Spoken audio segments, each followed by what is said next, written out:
목사님, 감사해요. 목사님 설교를 듣고 자기 아빠가 진짜 예수님 믿게 되었고, 전에는 주급을 타면 집으로 오는 길에 술집에서 다 써버렸대요.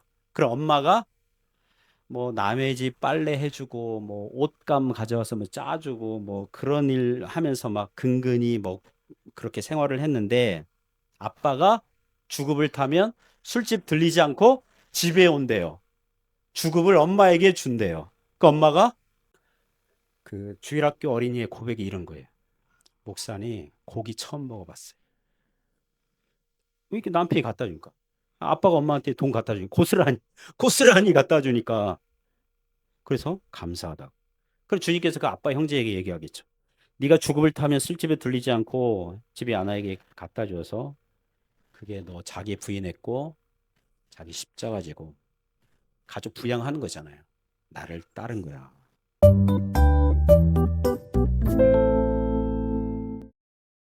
네, 오늘 자기 십자가를 지고, 자기 십자가를 지고, 예, 그런 제목으로 하나님 말씀 증거하겠습니다.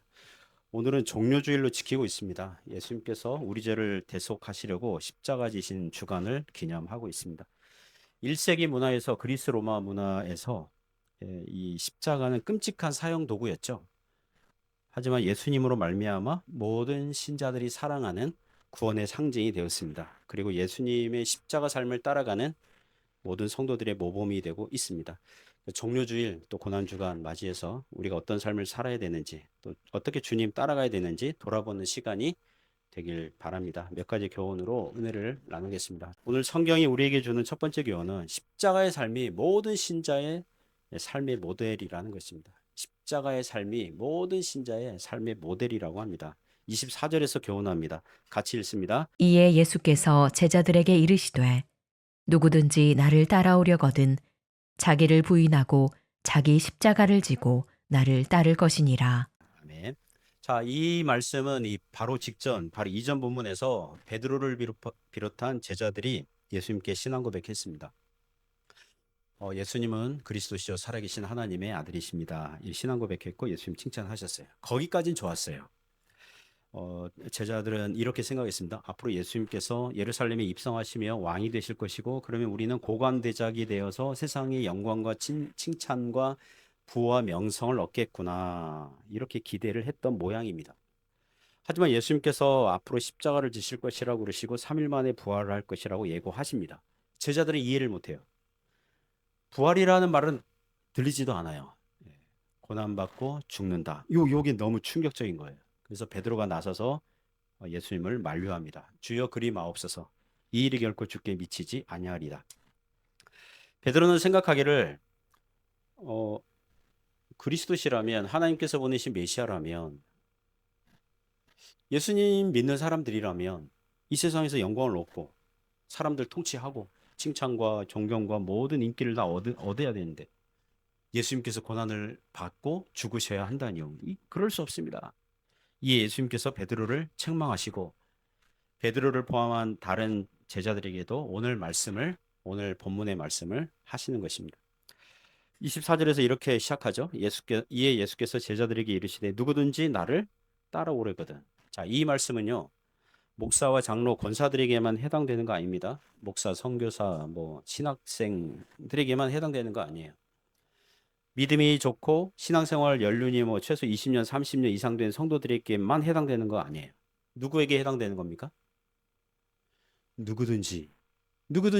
누구든지 나를 따라오려거든. 누구든지. 예수님 믿는 모든 사람들입니다. 한 사람도 예외 없습니다.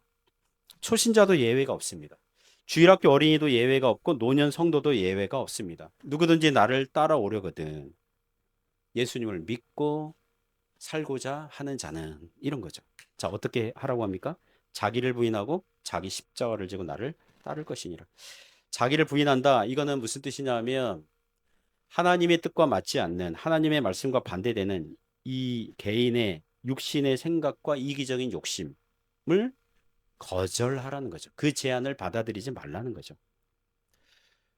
이런 건 자기를 환영할 때 있습니다. 뭐냐면 주님을 위해서 헌신하고 희생하고 봉사하고자 하는 것은 자기를 환영해야 되죠. 그때 환영해야 되죠. 그런데 주님의 뜻과 말씀과 반대되는 것은 거절해야 되죠. 예, 그런 것이 자기를 부인하라. 바로 그것입니다. 정욕에서 나오는 이기적인 욕심에서 나오는 것들은 거절해라. 그걸 따르지 마라. 자, 예를 들면 그 부부가 있다고 합시다. 신자된 부부가 있는데 사소한 부부 싸움 했어요.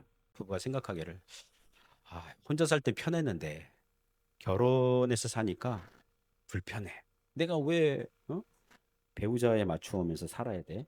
나 혼자 살래. 그래서 이혼하고자 한다면 그거는 부인해야 돼요? 환영해야 돼요? 부인해야 됩니다. 대답을 한두 명밖에 안 합니다. 한두 명밖에 안 합니다.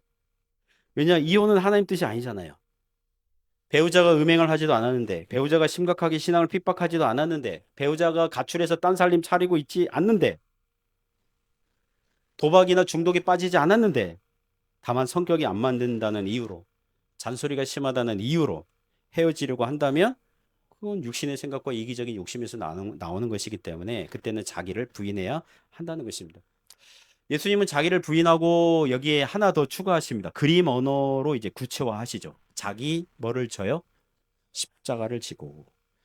자, 어느 그림이 있는데요. 제목이 자기를 부인하라. 그러면 그 그림 내용은 뭐예요? 십자가를 지고 십자가를 메고 주님 따라가는 그런 걸 이렇게 눈에 그릴 수 있도록 해주신 거죠. 여기서 십자가는 1세기 때 사형수가 메고 가는 것이었습니다. 십자가를 메고 가는 사람이라면 누구나 이렇게 생각했을 것입니다. 아, 저 사람 죽으러 가는구나. 사형장 가는구나. 신자들이 마치 그런 태도로 살라는 것입니다. 우리는 모두 어디 가고 있어요? 죽으러 가고 있습니다. 주님을 위해서 죽으러 가고 있습니다.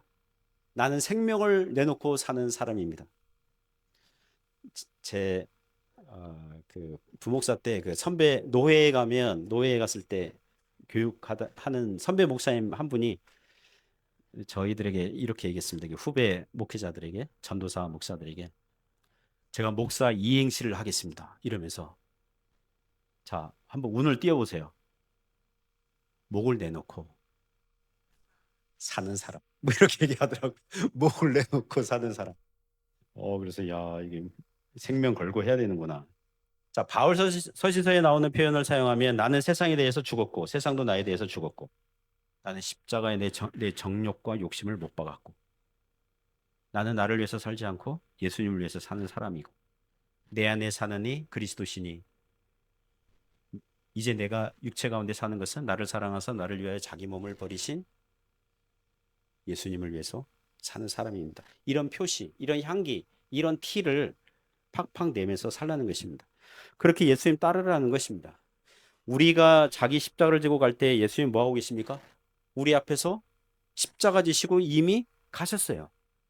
예수님께서 먼저 당신의 십자가를 지시고 가셨으니 우리는 그 예수님 바라보면서 우리의 모범이신, 우리의 롤 모델이신, 우리의 선생님이신, 우리의 구세주 되신 예수님 바라보면서 따라가고 있는 것입니다.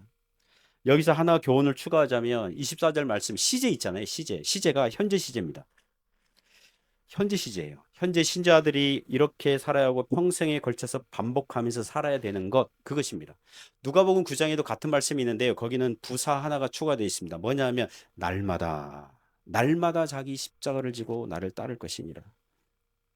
어린이나 청소년 그리고 청년들은 그 나이에 맞게 날마다 짊어져야 할 십자가가 있습니다. 학교를 가야 한다거나 공부를 해야 한다거나 숙제를 해야 된다거나 겸손하게 부모님이나 권위자에게 순종해야 되는 것들이 있습니다. 중장년들에게는요, 또 그에 맞는 십자가가 있어요. 결혼하고 가정을 만들고 부부가 서로 맞추어서 살아가고 자녀를 낳고 부양해야 되는 십자가가 있습니다. 나이 드신 부모님을 돌봐야 되는 십자가가 있습니다. 만일 힘들다고 십자가를 버리면 주님의 제자가 안 되겠다고 하는 것과 마찬가지라는 것입니다. 제가 지난주 유튜브 어느 동영상 보다가 유튜브 좋은 점이 있습니다. 뭐 10년 전, 20년 전, 30년 전 영상도 뭐 알고리즘 따라서 이게 딱 올라올 때가 있습니다. 한 8년 전? 28년 전 영상 같은데 그 이 되게 옛날에 한 보셨을 거예요. 하인스 워드라는 미국 흑인 남성과 결혼한 한국 여성 사이에서 나오는 혼혈. 이제 근데 이 풋볼 되게 그 뭐죠? 미식 축구 선수로 되게 유명세를 떨친 그런 그 선수죠. 그 이야기를 들어보니까 이 김영희 여자분이 김영희 씨가 25살 때 70년대죠. 한국에서 동두천에서 미군 부대에서 노래 부르는 뭐 그런 일을 하고 있었는데 거기서 미군 군인 흑인 청년을 만나서 결혼하고 얘를 낳았어요. 하인즈를 낳았죠. 한국에서 살아보려다가 안 돼서 또 한국은 또 그 뭐죠? 안 좋은 시각이 있었잖아요. 예. 그래서 미국으로 가요. 미국 갔는데 이 남편이 한 달 만에 떠나버려요. 딴 살림 차리고. 그 1년 만에 법적으로 이혼하고 이혼할 때 이 남편이 이 하인스 워드를 데려가 버려요. 양육비 200달러 안 주겠다고. 뭐 언어도 안 돼. 이 자매님은 배운 것도 없어. 뭐 합니까? 미국에서 뭐 하루에도 몇 가지 그 밑바닥 알바 있죠. 그 막 해요. 이게 28년 전 영상인데 그때도 어디 치킨 공장에 가서 이 꼬치 닭 그런 꼬치 굽는 이 뭐죠? 이렇게 끼우는 그런 일을 막 이렇게 하는 그걸 보여주더라고요. 3년 만에 되찾아왔어요. 아들을 되찾아왔어. 아들 되찾아왔는데 처음에는 갈등이 있는데 이제 점점 이제 그러니까 한국 엄마 여자는 약한데 엄마는 강해요. 아들을 정말 지극정성으로 키웁니다. 아들 잘 때 출근해가지고 아들 잘 때 퇴근하는 거죠. 그래서 이때가 대학 4학년이고 이제 풋볼 프로리그 이제 막 이제 들어가기 바로 직전 그 영상인데요. 자기는 엄마를 위해서 뛴다고. 엄마를 정말 잘 해드리려고 한다고. 이렇게. 곁다리 스토리인데요.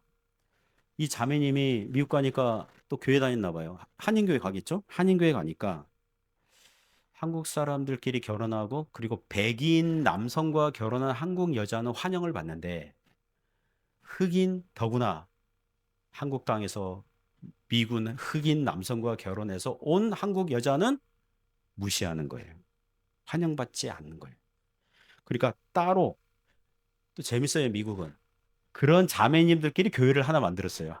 미군 혹은 미국 흑인과 결혼한 한국 그 여자들 그 교회에 이게 다니고 있더라고요. 자, 이 제가 말씀드리고 싶은 것은 이 김영희 이 성도가 한 것이 무엇입니까? 자, 남편은 젊은 날 떠나버렸어요. 뭐 했습니까? 이 아들 자기를 부인하고 자기 십자가 지고 주님 따라간 거죠.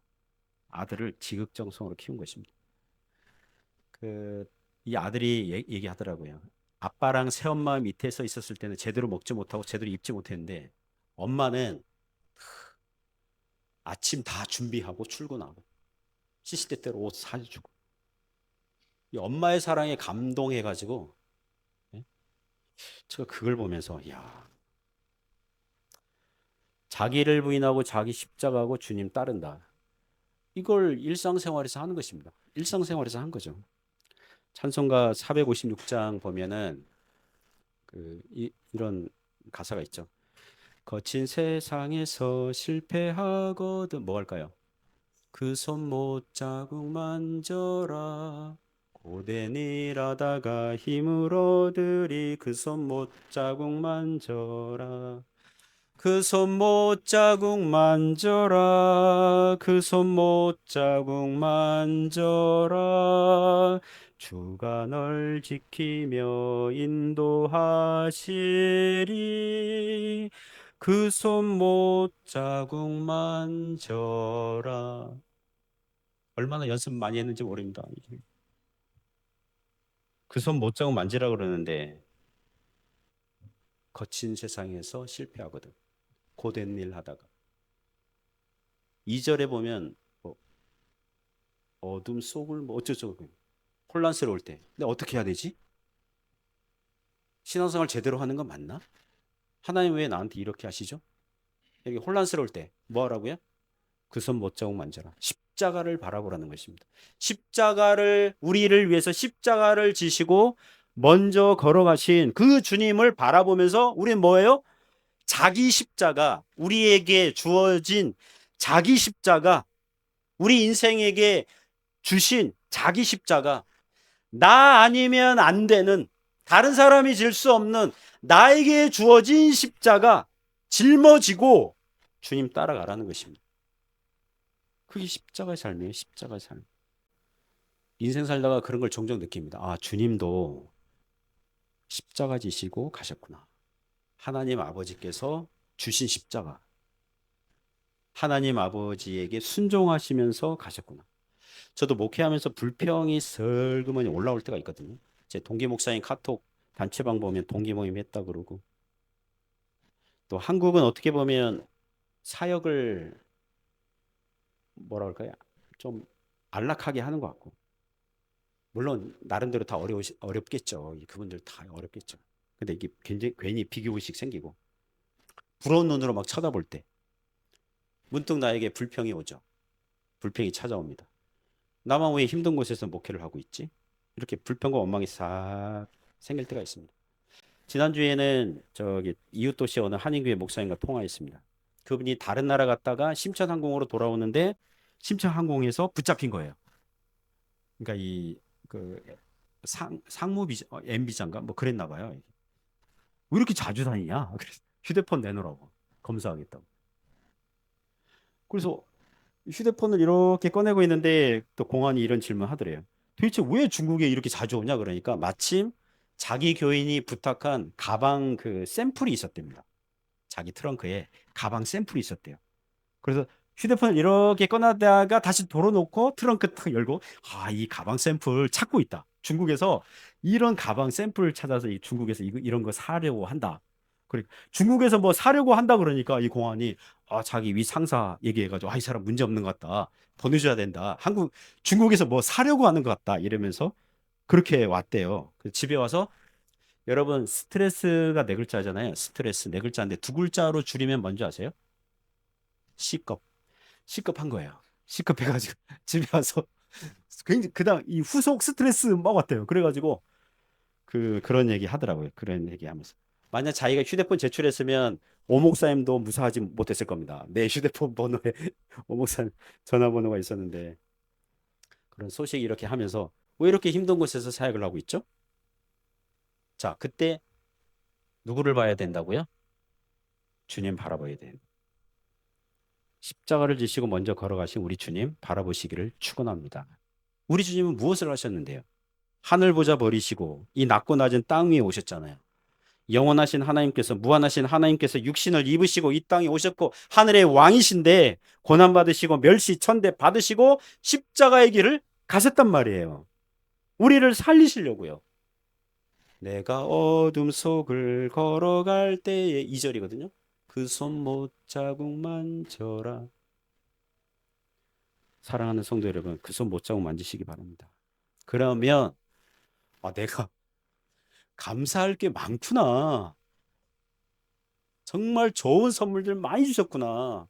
내 인생을 복되게 하셨구나. 그런 생각이 바뀔 겁니다. 날마다 주님 따라가는 사랑하는 성도 여러분. 모든 성도는 한 사람도 예외 없이 열외 없이 제외되지 않고 자기 십자가 지고 주님 따라가는 삶을 주셨습니다. 그 삶을 걸어가실 수 있기를 주님의 이름으로 축복합니다. 두 번째 교훈은 십자가의 삶이 영생을 보증한다고 합니다. 25절 26절에서 교훈합니다. 같이 읽습니다. 누구든지 제 목숨을 구원하고자 하면 잃을 것이요 누구든지 나를 위하여 제 목숨을 잃으면 찾으리라. 사람이 만일 온 천하를 얻고도 제 목숨을 잃으면 무엇이 유익하리요? 사람이 무엇을 주고 제 목숨과 바꾸겠느냐? 아멘. 25절 26절 보시면 목숨이 여러 번 나오는데요. 앞문장에서 말하는 목숨이랑 뒷문장에서 말하는 목숨이 서로 다른 목숨이에요. 그러니까 언어 유희로 교훈을 강조하려는 겁니다. 25절 보시면 누구든지 제 목숨을 구원하고자 하면 여기서 제 목숨은 뭐예요? 육신의 생명, 안락한 우리 인생, 행복한 인생을 만드는 것 거기에 집중하고 자기를 부인하지 않고 날마다 십자가 지지 아니한다면 잃을 것이요. 뭘 잃을까요? 영생을 잃을 겁니다. 구원을 잃을 거예요. 그런 사람은 이 땅에서 목숨을 다하여 이 땅에서 막 열심히 살다가 죽을 때 어떻게 해요? 영원한 지옥 형벌이 기다리고 있는 사람입니다. 내 육신의 생명, 내 안락한 여기 인생 그걸 형통하고자만 한다면 주님 따라가지 않고 세상 방식으로만 성공하고 형통하려고 무진 애를 쓰는 사람은 영생을 잃을 것입니다. 천국 잃을 거예요. 구원이 없습니다. 그런 사람. 왜냐하면 신자된 증거가 안 보이거든요. 그 후반부 문장에서 누구든지 나를 위하여 제 목숨을 잃으면 찾으리라. 누구든지 주님을 위해서 자기 목숨 아끼지 않고 돌아보지 않고 날마다 자기 부인하고 자기 십자가 지고 주님 따라가는 인생은 찾으리라. 뭘 찾아요? 영생을 찾게 될 줄 믿습니다. 영생을 발견하게 될 것입니다. 영생을 누리게 될 것입니다. 천국 문이 열릴 것입니다. 한평생 주님을 위해서 산 성도는 이 땅에서 눈 감으면 천국에서 즉시 영원한 생명을 얻게 되는 줄 믿습니다. 26절은 그림 언어로 사용하시면서 교훈을 강조하시죠. 뭐라 할까요? 좀 극단적인 예를 드는 거죠. 사람이 만일 온천하를 얻고도 온천하 얻는 사람이 어디 있습니까? 그런데 온천하 얻은 것 같은 그런 사람도 있잖아요. 사람이 만일 온천하를 얻고도 제 목숨을 잃으면 무엇이 유익하리요? 이 사람은 온천하 얻으려고 자기의 육신의 이기적인 욕망과 소원을 위해서 열심히 최선을 다해서 살았더니 천하까지 얻었어요. 제가 설교 준비하다가 온천하를 얻은 사람이 누구일까? 이렇게 온천하를 얻고도 자기 목숨 잃어버리니까 허무하게 된 대표적인 사람이 누가 있을까? 이렇게 생각하다가 누가 생각나냐면 누굴까요? 벽화에 나오는 역사적 인물입니다. 네, 알렉산더 대왕입니다. 알렉산더 대왕. 주전 4세기에 20살에 아버지 뒤를 이어서 마케도니아, 그리스 왕이 되죠. 그땐 그리스가 여러 지역으로 나눠져 있었잖아요. 그리스 전체를 정복했고요. 터키 쪽을 정복했고요. 남쪽으로는 이집트, 이스라엘을 정복은 물론 뭐 남쪽 이집트까지 정복한 그림 나온 게 있습니다. 이집트까지 또 오른쪽으로는 인도 북서부까지 정복했어요. 알렉산더 이전까지요. 알렉산더만큼 땅을 정복한 왕이 없었습니다. 그리고 몇 살에 죽어요? 33살에 병들어 죽습니다. 지금 오늘날 터키 그쪽에서. 자, 문제는 그가 죽으니까 그의 부하장수들이 알렉산더가 정복한 나라들을 크게 4개로 쪼개어 나눠 갔는데 이 4개의 나라로 이렇게 고착화될 때까지 권력 다툼에서 알렉산더 대왕의 아내 그리고 아들 그리고 혈연이 있는 뭐 이복 물은 형제 이런 사람들 있잖아요. 이용당하다가 상대 라이벌들에게 다 제거되고 암살당하고 다 비참하게 죽습니다. 그러니까 알렉산더 대왕은 그 누구보다 큰 땅을 가졌는데 마치 온 천하를 얻은 것 같았는데 그가 죽으니까 자기 아내도 못 지켰어요. 아들도 못 지켰어요. 자기 가족도 못 지켰어요. 온 천하를 얻고도 자기 목숨 잃은 사람의 대표적인 경우 누가복음 12장 13절 이하에 나오는 어리석은 부자 성경에 나오는 예죠. 최선을 다해서 재산을 읽었습니다. 부를 이뤘습니다. 그러나 이 사람은 주님을 위해서 산 적이 없습니다. 자신의 재물로 주님을 섬기거나 이웃을 섬긴 적이 없어요. 그저 그 재물이 자기에게 영원한 안전과 행복을 줄 거야 기대했습니다. 그러나 그날 밤 주님께서 그 부자의 목숨을 취하실 때 그 부자는 영생을 잃어버렸으니 그게 무슨 유익이 되겠습니까? 자, 우리 주님은요, 여러분 천국에서 우리에게 이런 질문 하시지 않을 거예요. 너는 이 땅에 살아갈 때 재산을 어느 정도 모았니? 이런 거 물어보시지 않을 거예요. 너 아파트 평수는 몇 평이니? 무슨 차를 끌고 다녔니? 이런 질문 하시지 않을 거예요. 세계 부자 몇 등까지 올라가 봤니? 그런 질문 하시지 않을 거예요. 지난주 목요일 오전에 자매님들 성경 공부 시간에 우연히 재물에 대한 대화의 주제가 나왔거든요.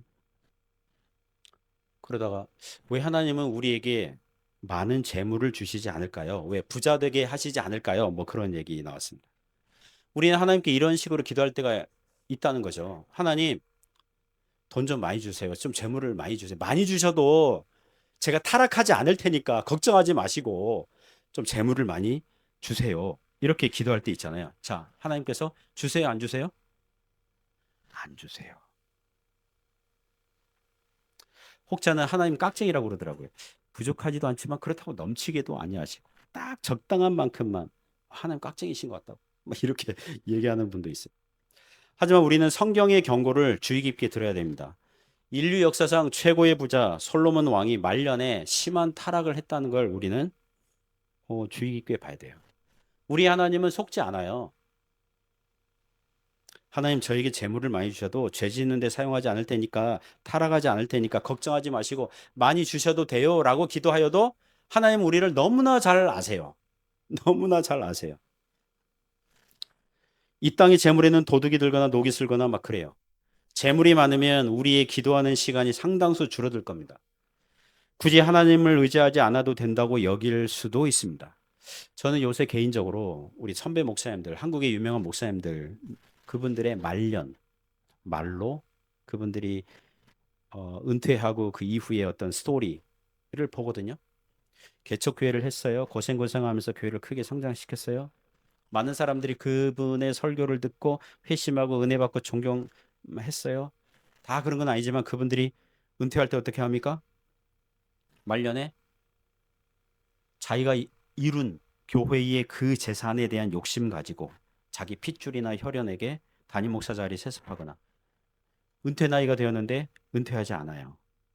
계속 그 자기 자리 끌어안고 막 가요. 그리고 같이 일하는 부교육자들에게 막 욕설을 쉽게 하고 갑질을 한다는 그런 사건들을 봅니다. 제가 생각해 봤습니다. 내가 그분들 위치에 있다면 나도 그분들처럼 할까? 만약 큰 교회를 일구어 가지고 1년에 몇십억, 몇백억, 강남의 어느 대형 교회는요, 교육자들이 150명이랍니다. 그러니까 담임 목사님이랑 이제 부교육자, 전도사 다 합쳐서 한 150명. 1년 연봉이 거의 194억, 하여튼 거의 100억. 담임 목사님 뭐 연봉이 뭐 몇억, 몇천에다가 뭐 특활 활동비가 뭐 17억이고 유튜브에 안 나오는 게 없어요. 다 나와요. 1년에 몇백억 또는 막 그런 재산을 결정할 수 있고 뭔가 움직일 수 있는 자리, 그런 권한을 가진 자리에 있다면 이런 생각하지 않을까요? 내가 어떻게 이렇게 만든 교회인데, 내가 어떻게 만든 이런 재산권인데 다른 사람, 생판 모르는 사람에게 넘겨줄 수 있어? 자기 핏줄, 자기 혈연 찾을 유혹이 생길 것 같아요. 한국의 크고 작은 교회 목사님들 다 그렇게 하고 있거든요. 그게 과연 자기를 부인하고 자기 십자가 지고 주님 따르는 삶이라고 할 수 있겠습니까? 그래서 많은 재물이 많은 재물이 신앙생활 하기에 좋은 기회를 주는 게 아니라 도리어 유혹을 주겠구나. 이런 생각을 합니다. 이런 생각. 사랑하는 성도 여러분, 고난이 있고 십자가를 져야 되고 하나님의 은혜가 아니면 살 수 없는 처지에 있는 것이 여러분 큰 행복이고 축복인 줄 믿습니다. 목사님 전 다를 거예요. 안 달라요. 같아요. 비슷합니다. 주님의 은혜가 없이는 살 수 없는 처지, 기도하지 않고는 살아갈 수 없는 형편. 여러분 이게 행복이고 축복입니다. 늘 주님이 필요합니다. 이게 우리의 신앙 고백이 되시기 바랍니다. 십자가의 삶, 그게 영생을 보증하기 때문인 것입니다. 세 번째 교훈은 십자가의 삶에 하나님의 보상이 있다고 합니다. 27절, 28절 같이 읽습니다. 인자가 아버지의 영광으로 그 천사들과 함께 오리니 그때에 각 사람이 행한 대로 갚으리라. 진실로 너희에게 이르노니 여기 서 있는 사람 중에 죽기 전에 인자가 그 왕권을 가지고 오는 것을 볼 자들도 있느니라. 아멘. 신자들이 자기를 부인하고 자기 십자가 지고 주님 따르는 인생으로 산다면 어떤 약속이 있습니까? 무엇을 주신다고 그러세요? 인자가 아버지의 영광으로 그 천사들과 함께 오리니 그때 각 사람이 한 사람도 빠짐없이 행한 대로 뭐 하시겠다요? 갚으리라. 법정 용어입니다. 우리 예수님은 재판장으로 오실 겁니다. 우리 인생을 지켜보시면서 재판장으로 오실 겁니다. 지금 하늘에서, 하늘 보좌에서 우리 예수님은 통치하시기도 하시지만 우리 한 사람 한 사람 빠짐없이 각 사람의 행하는 것을 보시고 계시고 나중에 있을 하나님의 법정에서 이 선고할 증거와 자료들을 수집하고 계신다. 이렇게 생각하시면 돼요. 공정하게 판결 내리실 거예요. 이 말씀에는 신자들이 이 땅에서는 자기가 행한 것을 세상 사람들이 보고 확인할 정도로 보상받는 것은 아니라는 게 포함되어 있는 거죠. 그죠? 우리는 믿지 않는 세상 사람들에게 이렇게 말하고 싶거든요. 여러분, 예수님 믿어보세요. 이렇게 안 믿는 이웃을 초청하면 얼마나 좋겠습니까? 예를 들면, 저기, 그날 오세요.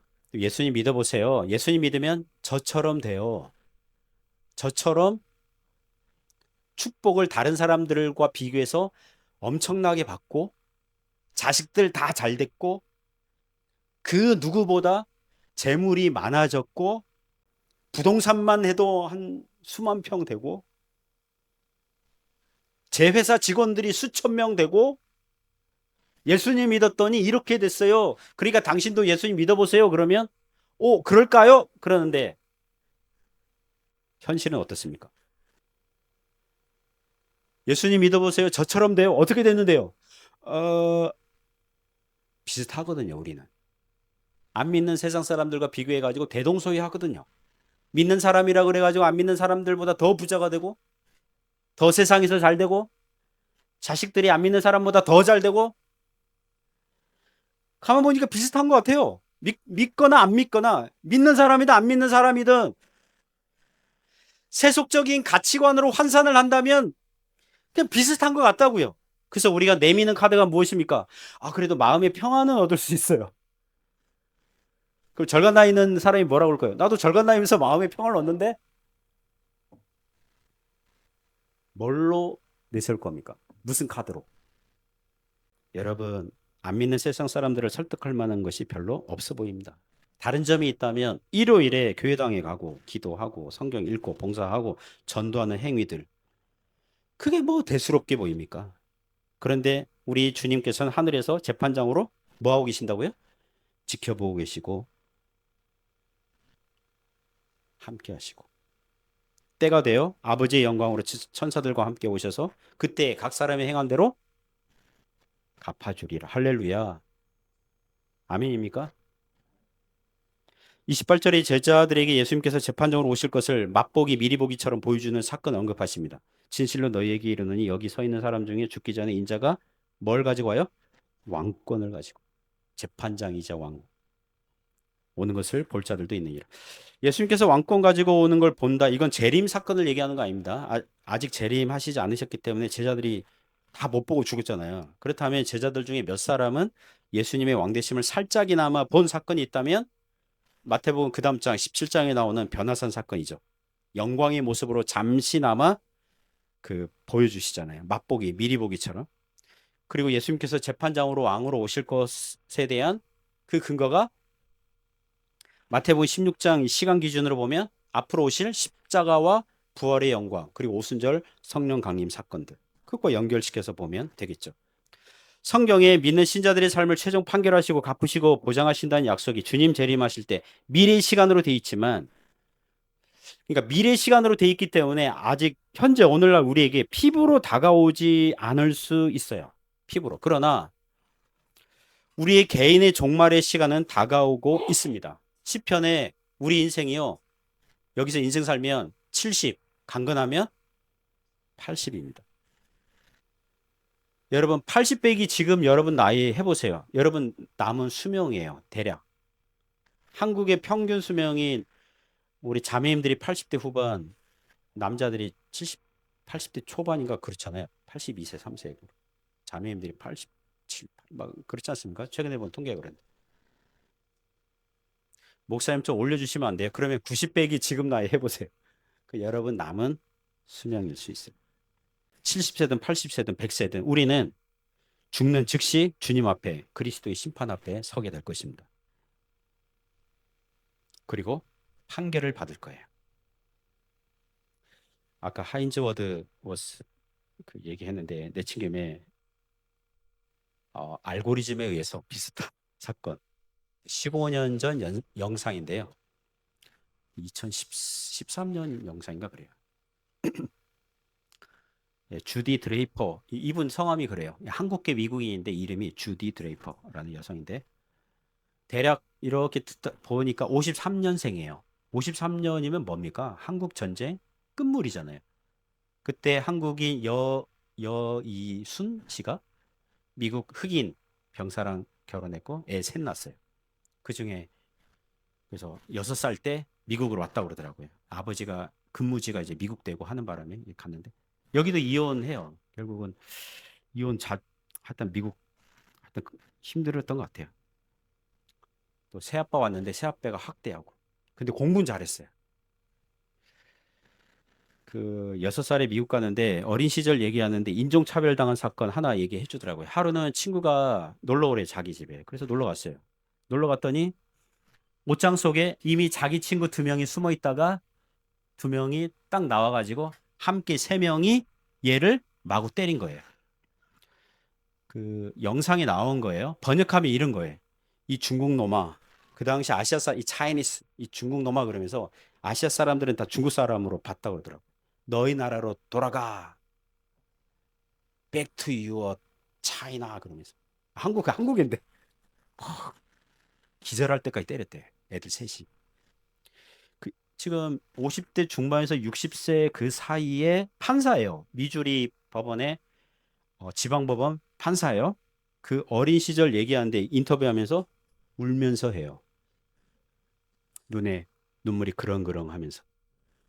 옆에서 노모가 이렇게 토닥거려주고. 그 장면 보면서 저도 울컥했어요. 사람은 어릴 적 아픈 기억, 시간이 지나도 여전히 기억 속에 있고요. 뇌리에 박혀 있어요. 오히려 더 그때의 그 시간, 그날을 생생하게 설명할 수 있어요. 생생하게 표현할 수 있어요. 제가 왜 이런 말씀 드리냐면 우리 주님께서 주님의 날에 우리가 자기를 부인하고 자기 십자가 지고 주님 따랐던 때의 일들을 언급하실 거예요. 너는 이 땅에서 이러이러한 해를 했지 할 때. 그죠? 많은 사람들이 자기 목숨을 구원하고자 애를 쓸 때, 온 천하를 얻고자 수고할 때에, 혹은 세상에서 얻은 재물, 축복들을 그들의 승리의 잔에 담아서 으스대고 있을 때에 마시고 취할 때에 한쪽 구석에서 남들이 알아주지 않는 자리에서 묵묵히 자기를 부인하고 날마다 자기 십자가를 지고 주님 발자취를 졸졸 따라갔던 믿음의 사람들을 인정해 주시고 칭찬하실 줄 믿습니다. 우리를 칭찬하실 때 어떤 내용으로 칭찬하실까요? 들어보면 별거 없을 거예요. 예를 들면 이런 거겠죠. 네가 교회를 다니지 않는 남편과 주일 아침에 교회 가는 문제로 실갱이가 벌어졌고 애들도 교회 가기 싫어할 때에 실망하고 주눅이 든 채 의기소침한 채로 애들을 설득해서 비웃는 남편을 뒤로 하고 남편을 너무 나쁘게 얘기하는데 어쨌든 주일학교에 나가서 억지로 애들 앞에서 웃으면서 성경을 가르친 사건을 언급하면서 이게 자기를 부인하고 자기 십자가 지고 주님 따랐던 거야 라고 하실 때에 우리는 어떤 반응할까요? 주님 다 하는 건데요. 교회 다니는 사람은 다 했는데요. 주님 말씀하실 거예요. 소자에게 한 게 바로 곧 내게 한 거야. 일상생활에서 작은 일 같은데 그러면서 감사의 눈물 흘 겁니다. 또 어떤 부분은 어느 날 부부싸움 너무 자주 얘기하는데 부부싸움하고 했는데 썩 좋지 않은 감정으로 남편을 회사로 보내고 학교로 가야 할 애들을 깨워서 아침밥 차려주고 학교로 보내고 퇴근하고 돌아온 그 왼수를 남편입니다. 왼수는 저녁밥상 차려준 일을 주님께서 언급하시면서 자기를 부인하고 남편 버리지 않고 애들 나 몰라라 버리지 않고 살면서 이 가족을 돌본 것을 칭찬하시면서 자기를 부인하고 자기 십자가 지고 주님 따라갔던 걸 칭찬하실 거예요. 그러면 반문하겠죠. 주님, 아내라면 엄마라면 다 하는 것들이에요. 주님께서 말씀하시겠죠. 소자에게 한 것이 작은 자에게 한 것이 곧 내게 한 것이니라. 영국 웨일즈의 마틴 로이드 존스 목사님이라는 분. 이분이 그 광산촌 웨일즈 샌드필즈 광산촌이거든요. 그래서 이제 목회할 때 책에서 본 겁니다. 이분 책에서. 광산에서 일하는 사람들은 이 남자들이 험한 일 하니까 일 끝나면 집으로 오는 길에 어디 들릴까요? 술집 들립니다. 영국 그런 펍 뭐 이런 거 많잖아요. 술집 들려서 술 마시고 친구들과 노름도 하고 뭐 그런 거 했나 보죠.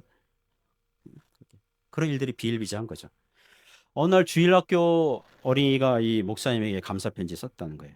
목사님 감사해요. 목사님 설교를 듣고 자기 아빠가 진짜 예수님 믿게 되었고 영국은 주급을 타잖아요. 우리 월급인데 거긴 주급. 매주 이제 주급을 타잖아요. 전에는 주급을 타면 집으로 오는 길에 술집에서 다 써버렸대요. 그럼 엄마가 뭐 남의 집 빨래 해주고 뭐 옷감 가져와서 뭐 짜주고 뭐 그런 일 하면서 막 근근히 뭐 그렇게 생활을 했는데 아빠가 주급을 타면 술집 들리지 않고 집에 온대요. 주급을 엄마에게 준대요. 그 엄마가 그 주일학교 어린이의 고백이 이런 거예요. 목사님 고기 처음 먹어봤어요. 왜 이렇게 남편이 갖다 주니까 아빠가 엄마한테 돈 갖다 주니까 고스란히 갖다 주니까 그래서 감사하다고. 그럼 주님께서 그 아빠 형제에게 얘기하겠죠. 네가 주급을 타면 술집에 들리지 않고 집에 아나에게 갖다 줘서 그게 너 자기 부인했고 자기 십자가 지고 가족 부양하는 거잖아요. 나를 따른 거야. 그러니까 아빠가 그러겠죠. 형제가 그러겠죠. 세상 아빠는 다 그렇게 한대요. 우리 주님께서 그러시겠죠.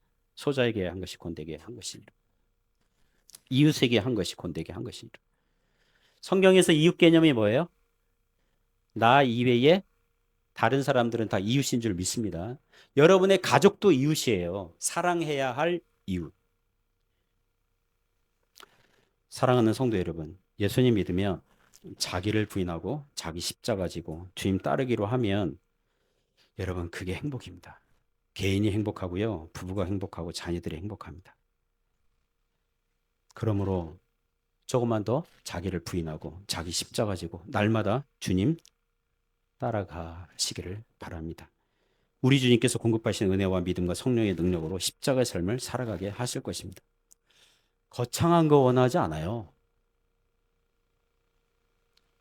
우리가 할 수 있는 일상생활에서 자기를 부인하고 자기 십자가 지고 주님 따라가는 저와 여러분 되시기를 주님의 이름으로 축복합니다.